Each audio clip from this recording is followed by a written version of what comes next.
about human error again, and we're talking about the integrity of the game. Now, the integrity of the game is Liverpool have scored a legitimate goal. Now, this is where the rule book goes out the window. And I know everyone will go, oh no, it shouldn't go out the window. It should, to keep the integrity of the game, where common sense comes into it. And you go, Simon, we've messed up. Not you, we have, because you've made Simon Hooper look a fool on TV and to the world who are watching football. We've made an error. You need to atone for this error. The way of doing that could simply be walk to the side of the pitch, blow the whistle, walk to the side of the pitch and say to the managers, both managers, come in, both captains, come in. I've made an error, or the VAR have made an error. This is what has happened. This would have took 2-3 minutes to do, but you get the right decision and you say to them, it's a goal for Liverpool. What my recommendation is to atone for this error is to do a bounce of the ball and allow Liverpool to score. And after the game, even at half-time, an announcement is put out by the PGMOL straight away. With social media these days, with the TV, that would have been round in 10 seconds and everyone would have gone, amazing, right, we know what's happened, we know where we stand.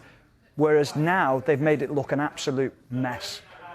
And it really is a mess. Yeah, I can't deny that. And that's a great solution. But the trouble is the solution is not possible because it's great in theory, but in the laws of the game, the referee is powerless to do that. He cannot do that. There's nowhere in the law, there's no caveat, there's nothing that says common sense says this, the weight of the world says this. There's nowhere in law that he can do that. So the minute he does that, he has then broken the laws of the game and he has then undermined his own integrity and credibility because the FA will charge him with failing to apply the laws correctly. So what's the difference between that and the Bielsa one when he allowed Leeds to score? Because Bielsa triggered that himself. That was nothing to do with the referee. Bielsa told his players to allow Aston Villa. Yeah, but he was the one who pulled the referee across, wasn't he? And spoke to the referee. But the referee could... But however, OK, so for hypothetically speaking, say if Klopp says to Simon Hooper, you've got that completely wrong. Well, it have to come from Postecoglou, I would think, if it's Bielsa with... No, well, yeah, but I understand Klopp's point of view, but I think the response would have been, I'm not speaking to you. Whereas it can't be like that. When it's a legitimate goal, it's unacceptable. It's completely unacceptable that has the game's being allowed to be played on. I mean, I've never seen anything like this, and it's almost been, well, it's a human error, it's accepted. It can't be accepted. I get all that, Stephen, I get all that. You make so many great points, and so many points. I'm a football fan, remember, you've known me so... Yeah, I know, I understand that. And I know all about credibility, I know all about integrity, I know about everything about that. But if I was that referee that day, I am powerless to do that. I might want to do it. But do you not think the integrity of the sport would have got more plaudits for doing that? I know you're talking about the laws, but the laws almost have to go out the window for that split second to go.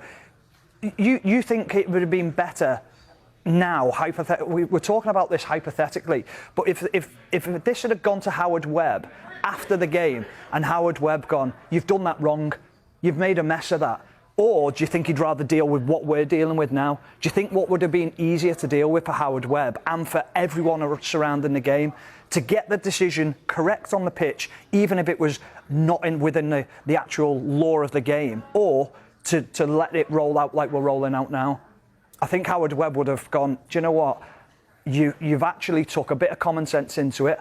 You'll get a slap on the wrist because it isn't the laws of the game. However, we've got the right outcome at the end of it and we're going to learn from it. But we've got away with this one at this time because you haven't got away with this.